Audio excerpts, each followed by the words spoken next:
Now that we installed the app on our iPhone and Apple TV and created an account on CourtClok, the next step is pairing your iPhone with the Apple TV to display the scoreboard. To do so, click on the top left corner of the iPhone, as you can see here on the screen, Connection Manager. Click onto that, and then on the top right, click on the plus button. You'll see three options here. For the Apple TV, you have two options to select from, the top two, the scoreboard display or the shot clock display. If you want your Apple TV to show only the shot clock, you click onto that. And as you can see, it's going to ask for the 6-digit pairing code. We go on the Apple TV, the new 6-digit code is 604904. Let's go back on the iPhone, we're going to enter that.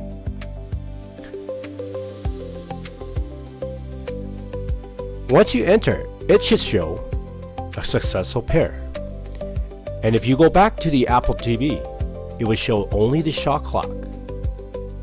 If you have 3 Apple TVs, you can have one display the scoreboard and the other 2 to show the shot clock on each end of the court. Now that we installed the shot clock, let's install the scoreboard. To do so, go back to your iPhone, click on the add button again, click on scoreboard display, and then enter the code that is showing on the screen. The code is 215389.